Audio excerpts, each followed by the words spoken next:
السلام علیکم ورحمۃ اللہ وبرکاتہ نحمده ونصلی علی رسولہ الکریم اما بعد۔ آج کا سبق سن لیجئے۔ آج کے سبق کی سرخی ہے زنا سے بچیے، پارٹ نمبر 49۔ اب دیور کے متعلق سن لیجئے۔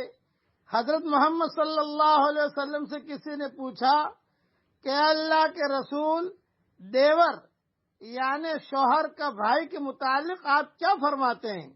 تو حضرت محمد صلی اللہ علیہ وسلم نے فرمایا، دیور تو موت ہے، یعنی جیسے موت سے بھاگا جاتا ہے ایسے ہی دیور کے شر سے بھاگنا چاہیے۔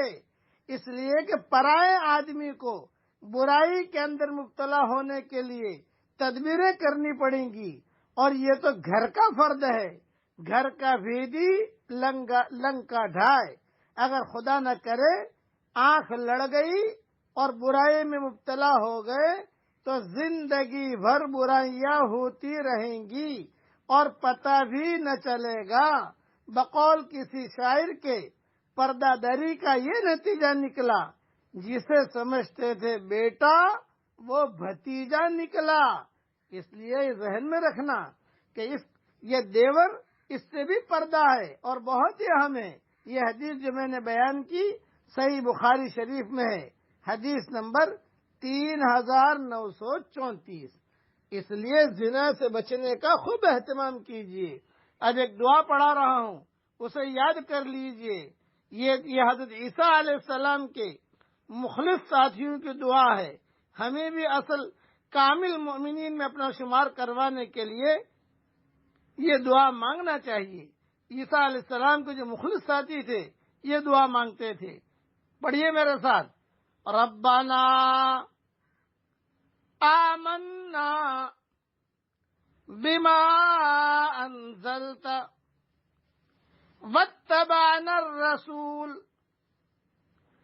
فاکتبنا مع الشاہدین۔ اے ہمارے پیارے رب، ہم ایمان لائے اس پر جو آپ نے اتارا، اور ہم نے رسول کی پیروی کی، پس آپ ہمیں لکھ دیں گواہی دینے والوں میں سے۔ یہ دعا بھی صبح شام آدمی پڑھتا رہے، ایک ایک مرتبہ، دو مرتبہ، تو اللہ کی ذات سے امید ہے کہ اللہ تعالی ہمیں نیک لوگوں میں شامل کرے گا۔ اور یہ جو میرا مضمون چل رہا ہے، زنا سے بچیے، اس کو بہت اہتمام سے سنیے بھی اور اپنے بچوں کو بھی سنائیے۔ اللہ تعالی ہماری قیامت تک کے آنے والی نسلوں کو ہر شر سے اللہ بچائے اور ہر خیر اللہ تعالی ہم سب کے لیے مقدر فرمائے۔ آمین۔ وآخر دعوانا ان الحمد للہ رب العالمین۔